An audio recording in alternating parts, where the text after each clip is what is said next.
How can we be sure that Catholic identity is integrated in a Catholic school's curriculum plan? Really, it all comes down to the concept of alignment. Stick around and learn more.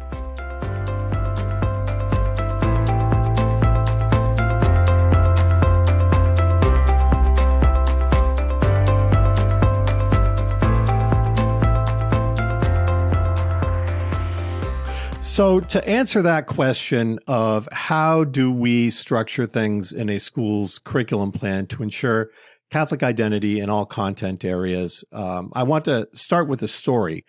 And this is the story of the New Hampshire Snowmageddon blizzard of 2011. So the picture that I want you to look at the most is this one right here.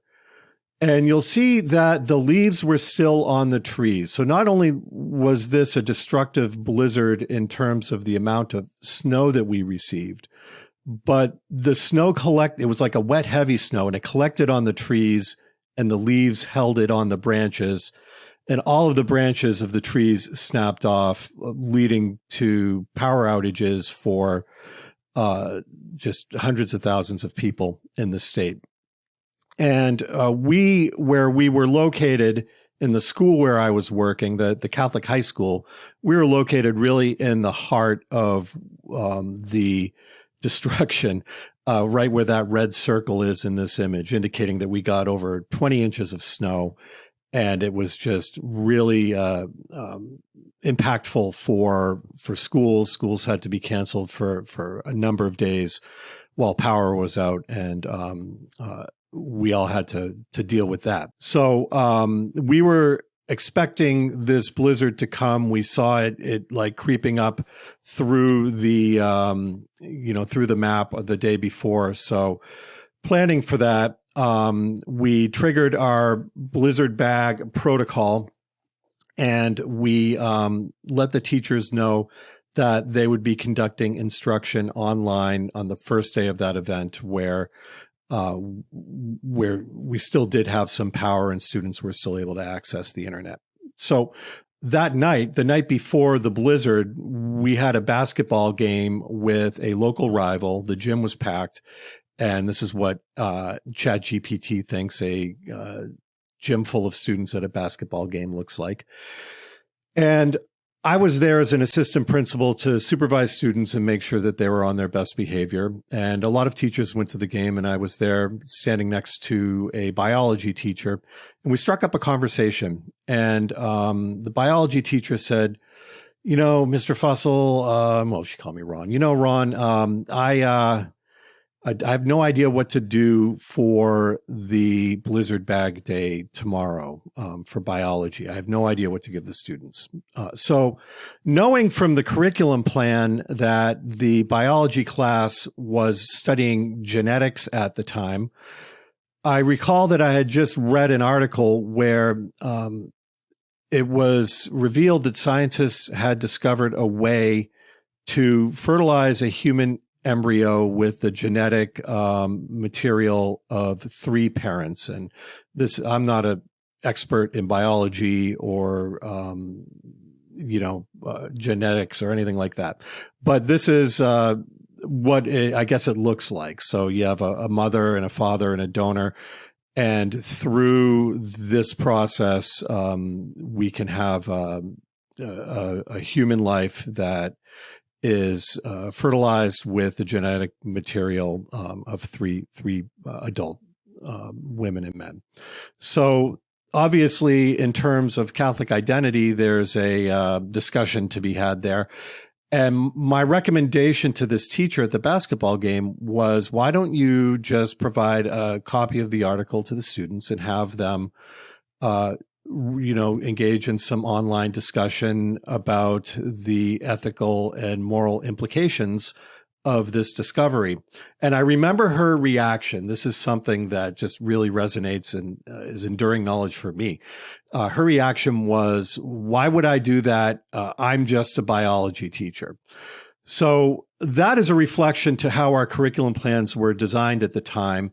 And the way they were designed was that there was no indication in the plan of how Catholic identity is integrated for content areas other than theology or religion.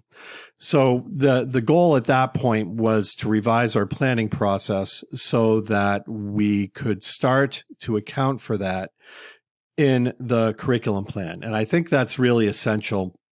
And when schools do this, it can really help to reveal to teachers of all content areas ways in which the curriculum can be used to advance the school's mission and the school's Catholic identity. So we know that teachers of content areas other than theology typically aren't trained to integrate Catholic identity into the school's curriculum plan. So it's important for us to provide scaffolding as instructional leaders that will help teachers to see ways to identify alignment and integrate as appropriate. And here are some examples of what I mean. We can look at structures like the school's values or charisms, things like, for example, whole person formation, service, reflective practice. These are all spiritually guided gifts and elements that if we include in the curriculum plan, we can provide ways for teachers to start thinking about integration of Catholic identity. We could look at things like gospel values, for example, faith, service, courage, and how a curriculum plan might advance those concepts. We can look at the corporal works of mercy, the spiritual works of mercy, shelter the homeless, feed the hungry, forgive offenses, comfort the afflicted. These are great ideas for scaffolding. Social justice themes, care for God's creation, preferential option for the poor, and even the Beatitudes. Blessed are the poor of heart. Blessed are the merciful. These are all types of organizing frameworks that we already have and that we already know, and likely teachers are already familiar with, that if we incorporate that into the planning process, we might be able to identify points of intersection and points of alignment. So here's an example of how that might unfold. And let's pretend that we're instructional leaders in a Catholic school, and it's a high school, and we're looking at a unit on probability in high school statistics. So it's a high school statistics class. We can start with the school's mission, and we'll call it St. Francis High School. So St. Francis High School strives to form students, mind, body, and spirit to build the kingdom of God on earth. So we got the mission statement there. It's rich with Catholic identity. And then also an accompanying spiritual value, shelter the homeless, which is one of the corporal works of mercy. So in the curriculum plan, we might see this articulated, the school's mission and an accompanying spiritual value for this unit, sheltering the homeless. So then if we go on to see how this would align with understandings and essential questions. So the enduring understanding, the thing that we want students to remember for life, might be that patterns and trends from data sets can be used to direct resources fairly. And this actually comes from the Common Core state standard, analyze decisions and strategies using probability concepts. And then if we look at the corresponding essential question, we might see how can we use statistics to make decisions about how community resource allocation is fair and just. And there's a lot there to unpack, particularly at the end. How do we know what's fair and just? How does our faith guide us to grapple with these concepts of fairness and justness?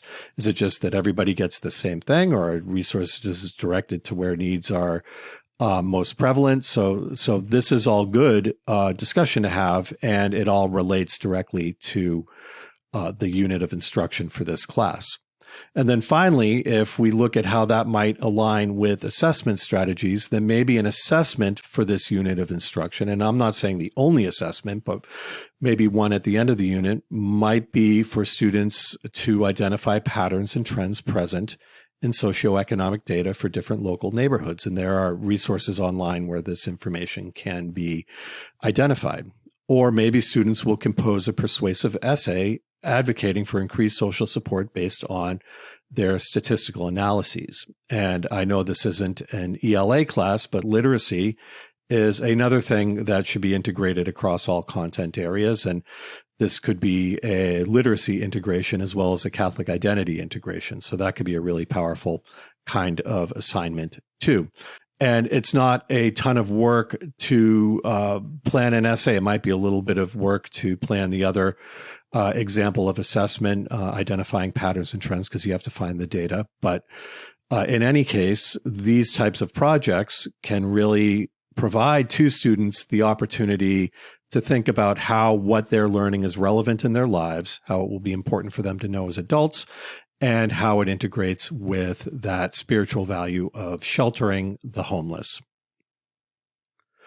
So carrying on this idea of alignment and integrating Catholic identity, another tool that can be helpful to us is the Cardinal Newman Society's Catholic curriculum standards. And these are not curriculum standards that are for any one specific content area, but rather they are to accompany content area standards, in particular the English language arts and math standards that we have from the Common Core, but they can also be integrated with other content area standards as appropriate to help teachers to identify those opportunities for intersecting with Catholic identity in the planning process. So here's an example of what I mean. And what we have on the screen is a blank section of a curriculum plan that is addressing the subject area of ninth grade civics. Now, a pretty typical understanding or enduring knowledge for a ninth grade civics unit of instruction might be that in a democracy, people must balance individual rights and responsibilities with the common good. Well, there's a lot there to unpack, and the standard helps. So if we look at the civics ideals and practices standards from the social studies standards set, Process 2 states that students should compare and contrast the roles of citizen in various forms of government, past and present. So now we've paired an understanding with a corresponding content area standard. And then to identify more specific ways in which Catholic identity might be integrated, we can add to that consideration for Catholic identity, enduring understandings, and corresponding standards. So maybe a Catholic identity-oriented enduring understanding might be that serving the greater good is a natural expression of the God-given freedom of the human person. And we can pair that with the Cardinal Newman Catholic identity standard, examine the Church's position on freedom and man's right to participate in the building up of society and contributing to the common good. So that's a much more explicit way to identify intersecting themes in a unit of instruction for a ninth grade civics class when we're integrating with Catholic identity, where the opportunity there is so rich to have really meaningful discussions. Again, I try to provide examples from various grade levels. So here's an example. This is a fourth grade ELA situation. So we're in an elementary school now.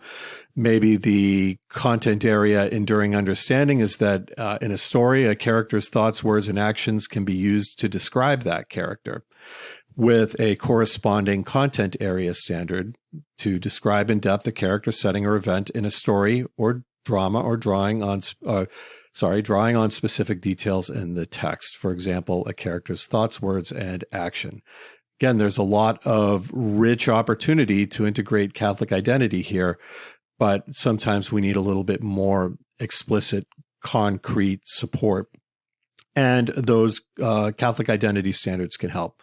So the Catholic identity enduring understanding that we might pair with this content area enduring understanding could be that a character's virtue in a literary work provides an example for us to emulate in our own behaviors, values, and attitudes. So the theme here is virtue. So we're bringing in something that's really important from a faith standpoint. And we compare that with that corresponding Catholic identity standard, recognize literary characters possessing virtue, and begin to exhibit those virtuous behaviors, values, and attitudes. So behaviors, values, and attitudes can all be linked back to what I mentioned before about maybe a school's charisms, explicitly stated charisms or gospel values or things of that nature. One more example from the elementary school arena. This one is kindergarten mathematics. And let's say the content area enduring understanding is that an object can be described and measured in precise terms. And then the standard to go along with it is describe measurable attributes of objects such as length or weight, describe several measurable attributes of a single object. And that's from the Common Core math standards. Now, again, we compare with a Catholic identity enduring understanding, which might be that objective measurements are true, regardless of who takes the measurement. And then the corresponding Catholic identity standard might be survey the truths about mathematical objects that are interesting in their own right and independent of human opinions. And we really are laying the foundation here for students to understand the difference of fact and opinion, not only in terms of,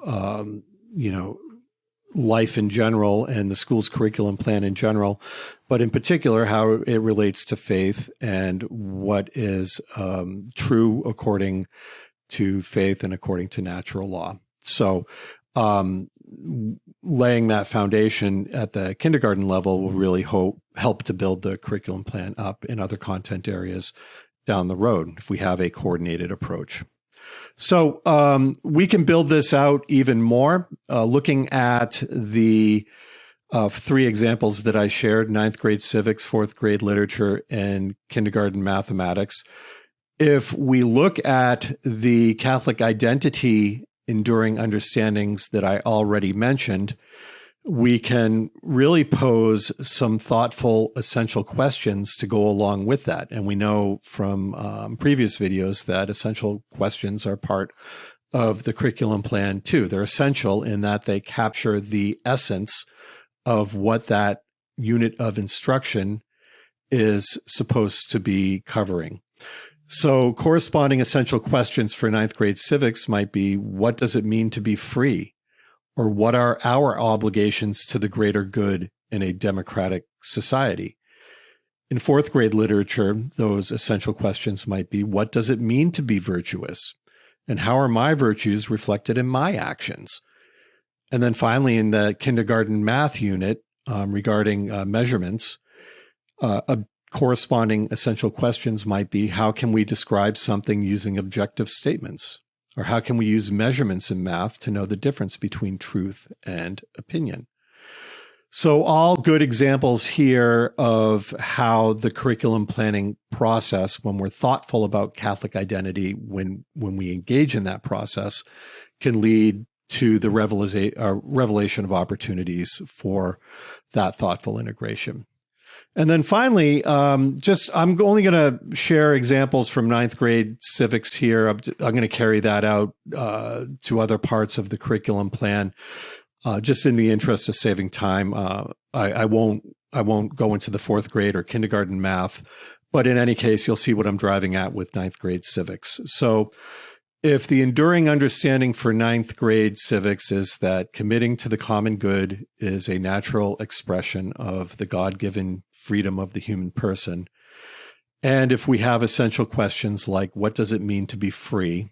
And what are our obligations to the greater good in a democratic society? Then we can start to really build out the content that we want students to have. So remember that the content, when we're planning a unit of instruction, refers to the noun of the learning, or the what. These are like the definition of certain words or specific concepts that need to be known. And for this unit of instruction, we might say something like the content will include the definition of terms like solidarity and subsidiarity, or the definition of the term freedom as it applies in both civics and theological contexts. We'll talk about a word that could really open up lots of really rich discussion about Catholic identity. We could talk about the essential characteristics of a democratic form of government and put that in the content as well, or the role and obligations of a citizen in a democratic form of government, and then even the definition of the common good and how it applies in both civics and in theological contexts. And then finally, if we carry this out to skills, which address the how, or the certain behaviors that we want to see our students be able to do, some examples might be to identify similarities and differences between how society views freedom and how they're viewed in our faith. So just notice here that we're starting with a verb, to identify. We can go on to say that we want for our students that they can discuss how students now and as adults can and will be good citizens. We can also hope for our students that they will discern how good citizenship can be difficult when it comes to defining what the common good is. And then finally, what we want for our students is that they are able to confront societal structures that challenge the common good. So when we achieve alignment like this, all the way through the curriculum plan, we can really reveal to students how that content is not only important in terms of understanding the content area, but also important in understanding our faith. And when students have those two pieces and they can start to synthesize that, then we get into some real success with students just being immersed in a school environment that integrates faith, culture, and life. And that's what we want for all of our content areas. And when that's happening across all content areas, man, do students just really get that rich, immersive experience that we hope for them, and that will lead to them building up the kingdom of God on earth.